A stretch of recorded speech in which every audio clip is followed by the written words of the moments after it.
Hello, good day everyone. My name is Pracika Gayatry. As a representative of Group 5, will be present you guys about Marxism. In the process of becoming a country, of course, a country must have an ideology as a guideline for the life of its people and the laws that apply to the people of that country. The definition of ideology according to the Oxford Dictionary is a system of ideas and ideas, especially one which forms the basis of economic or political theory and policy.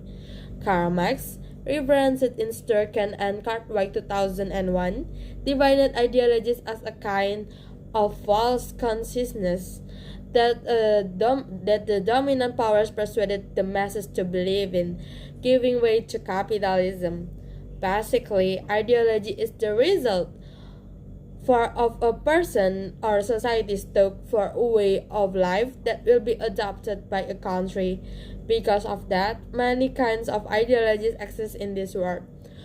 Of the many types of ideology, there are six ideologies that are well known and widely used by countries in the world. One of them is Marxism. Marxism is an ideology that originates from the thoughts of Karl Marx, a philosopher, historian, and politician from Germany. According to the Oxford Dictionary, the definition of Marxism is the political and economic theories of Karl Marx, which explain the change and developments in society as the result of opposition between the social classes. Marxism defining characteristic its methodological commitments, not its substantive conclusions. Comparatively analytical Marxists have attempted to recreate or save their arguments using the same methods that traditional scholars of society or philosophers would employ.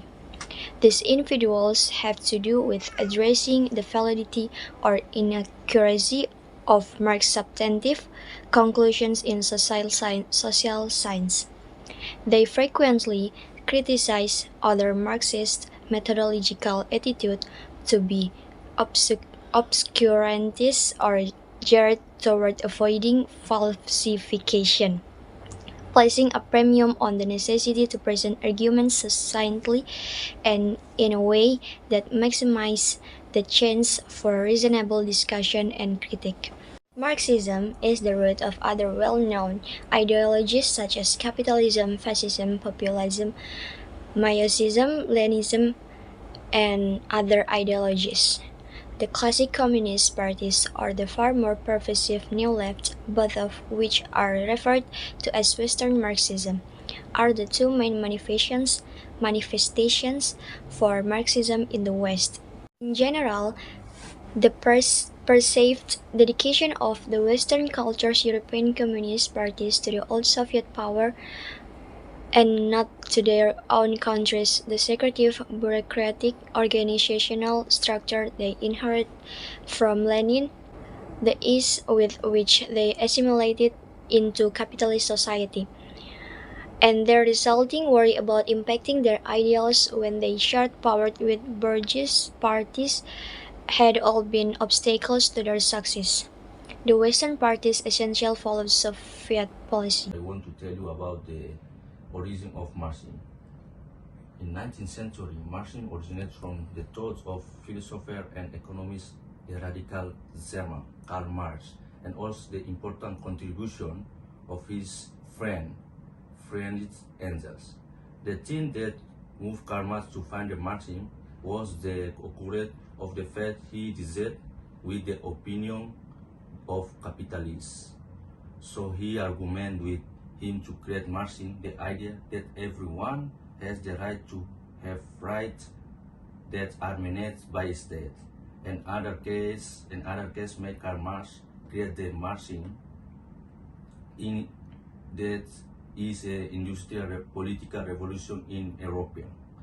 He wants all people have the same right in the context of political and economic. The both work together to share their ideas about the political economic capital in the world.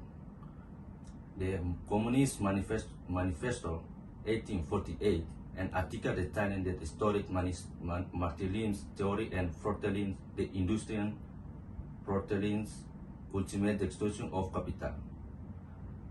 After Marx's passing, Engels published the follow-up and third volume of his Manifesto 1848, an article detailing the historic Martilin's theory and Fortelin's the industrial Fortelin's ultimate destruction of capital. After Marx's passing, Engels published the follow-up and third volume of his study that analysis of capitalism.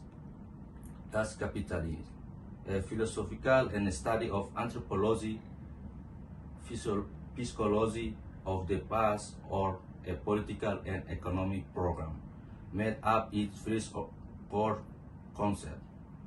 Also included in Marxism, it was interpreted use different socialist movements, notably prior to 1940. Okay, thank you. My name is Marco, and I'm going to explain about the application of Marxism, and also we'll come up to the conclusion. Okay, so we got 4 points of the application of Marxism. First one is the eradication of classes. Second one is no private ownership. Third one is total economic control by the government. And last but not least is no individual freedom. So basically, what Marxism is all about is an eradication of classes. So Karl Marx, he created the division between the bourgeoisie and the proletariat. So the bourgeoisie are those who are the elites, the business owners, and the proletariat, which are the workers. So he wants kind of eradicate or erase the class, or it's supposed to be like a classless society, so to say. So in order to get into this point, so it should be no private ownership. So it would be better to not have any business owners, like private owners, and it will come to the second to the third stage, which is the total economic control by the government. So the government will decide all the needs of the people, of its people, and from this point, then it will come to the next, to the last stage. It's that no individual freedom. So from the core of the Marxist ideas, it's the eradication of class. The business owners will become evil because they are the source of economic inequality, and they will create gaps between poor and rich. It's because the business owners, they own the means of production. So all of the means of production is theirs, and then workers only get wages, and the wages are decided by the business owners. So that's why the workers will hate the business owners, and it will come up straight to the revolution, to the rebellions against the elites or the business owners. That's why there should be no private ownership. No man should own any properties or any means of productions. It should be states. And then that's why it will be handed into the government, and the government will own all of the means of production. So the power of the economy will be given all to the government. So there will be no free markets, there will be no competition. No, it's government who decides the economy. We can see the example in Soviet Union, back in the Soviet Union, also in the North Korea, and maybe Venezuela, or the previous China before Deng Xiaoping open up the capitalism and free market. And then because the state owns the means of production and also owns mm, uh, the ownership of the economy of all of its people, then it will come to the to to to the to no individual freedom, because if there's no private ownership, if there's no private property, there's also no individual freedom. There's no freedom in owning a property, also owning a means of production. So that will be the last um, outcome or results of the idea. So first it will start from the eradication of class, but then it will end up in no individual freedom. So no liberty, no, it will be all government's control. So that's the application.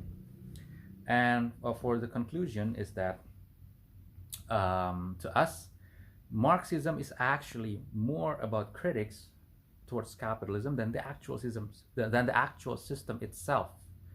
It's because a capitalism, it has flaws which could lead to the inequality, to the economic inequality. And if the competition is not healthy, then it will create monopolies and oligarchies and or crony, or we can say the corruption or crony capitalism. So it will create an unhealthy competition if it's not regulated well by the government.